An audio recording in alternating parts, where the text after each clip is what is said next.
On November 12, 2020, news of the death of former President John Rawlings broke to the entire citizenry. This was at a time campaign activities were heightened ahead of the 2020 polls. The country was thrown into a state of mourning. On January 24, 2021, a requiem mass and a vigil was held in his honor as part of the 4-day funeral rites for his burial. On Monday, January 25, the body was opened to the public at 8 a.m. for viewing.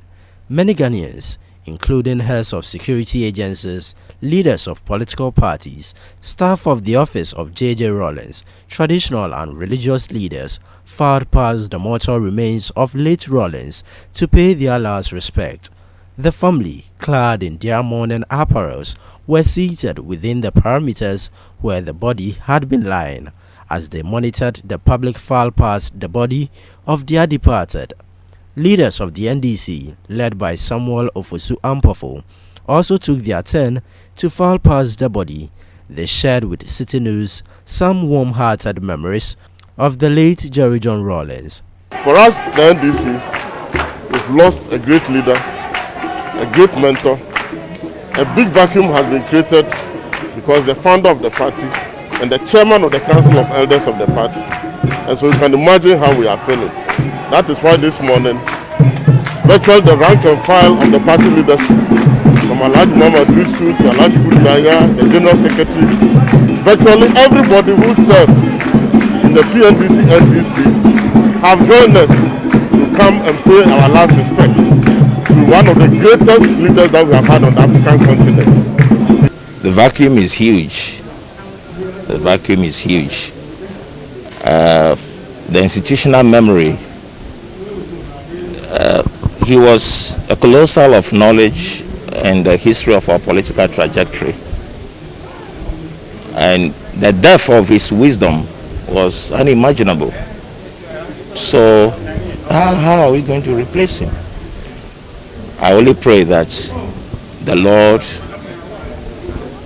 would endow the new generation and empower our elders who had the opportunity to come in touch with him, so that death will not do us or will not cause that disaster for us to miss this very rich moment of our lives. When I was in the university, I had the opportunity to have my first contact with him, and that is what changed my life. In fact, for some very interesting reason, my first encounter with Rawlings, he liked me. I thought that he was a very difficult person, and it was very difficult to please him, but I was very fortunate. The wife also liked me. So whilst I was in school, I started a relationship with the family and virtually became part of the family. So immediately after school, I had the opportunity to be working in the house with the family, with the old man and with Madame, at the same time. And that was an icebreaker for me. There was a display of tradition at the forecourt of the Accra International Conference Centre as dignitaries such as the former Minister of Finance, Seth Thekpe, member of the NDC, Alfred Agbesi-Wayome, also made entry to the event ground to pay tribute to the late Rawlings. What I like to emphasize is the economic legacy of the then Flight Lieutenant J.J Rawlings. As my leader in Parliament mentioned in his tribute, JJ was somebody who could bring the best brains, to an issue.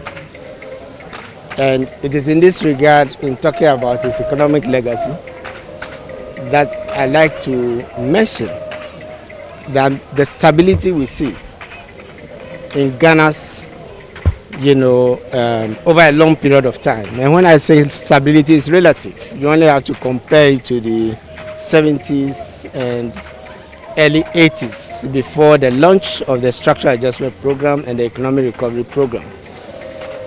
Has brought many benefits. I call him Papa J. He has everything a father, a president, a friend, a brother has. When you're doing something wrong, anytime I go to visit him, he tells me, Kojo, stop all that you're doing. Do it this way, okay? And because of that, I loved him.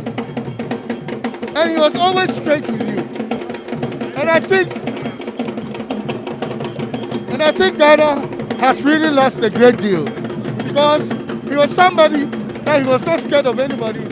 He'll tell you as it is. And I think it was a good thing.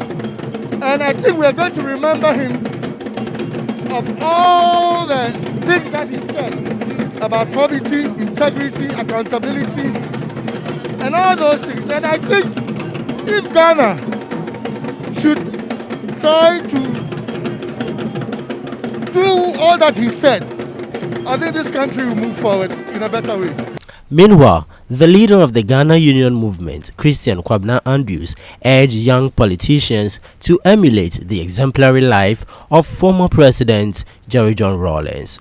If it is somebody to copy, a mentor for politicians in this very country, none of these politicians on this very current situation, you shouldn't copy any of them, but copy Rawlings, because he's the one that is a legend, the one that he left behind. You see, he was selfless. He didn't need to, even the time that he said he wanted to go and do an operation for the wife in London, he didn't even have a foreign account. But look at the politicians now. There are buildings here and there, everywhere. But if you want to sacrifice to this very country, just put yourself there, then you should copy Rawlings. He have done a lot for this country, and we need to remember whatever he has done. That's why I'm saying we need to write a book about him and teach in our schools for children to emulate whatever he left behind. Some members of the general public who had the opportunity to witness the event also spoke to Citi News. At the moment, my heart is filled with sorrow for his passing, because President Rawlings put Ghana on the pedestal, political pedestal in Africa, for being a military officer who became a civilian ruler, democratic rule, and then left power peacefully, handed over power peacefully. Even though coming from military into the democratic system, people did not think he would hand over that easily. But then he peacefully handed over, which became a very good example in Africa, because we've had people clinging on to power in Central Africa, in other places of the world, which he didn't do that. So I think that President Rawlings has left a legacy that is worth emulating for Africa.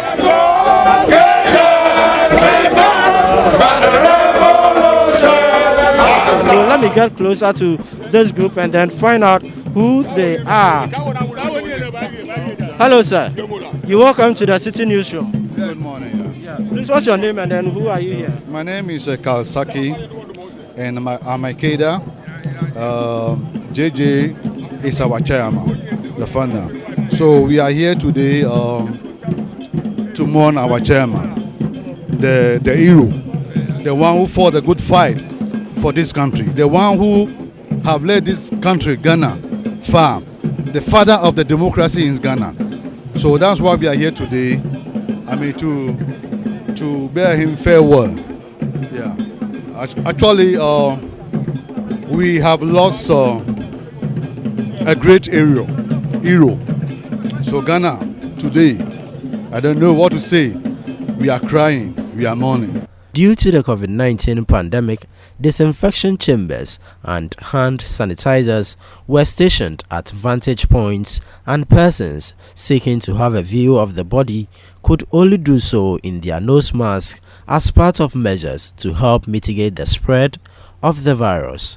It's been a sorrowful moment here at the Accra International Conference Centre as the entire public, including heads of security agencies, leaders of various political parties, staff of the office of the late J.J. Rawlings, and traditional and religious authorities filed past the mortal remains of former President, the late JJ Rawlings, to pay their last respect to him. It is expected that on Tuesday, the President and the Vice President, including their spouses, would also have the opportunity to file past the mortal remains of late President JJ Rawlings to pay their last respect to him as well. Reporting from the Accra International Conference Centre, I'm Ni Ayikwe Okain for Citi News.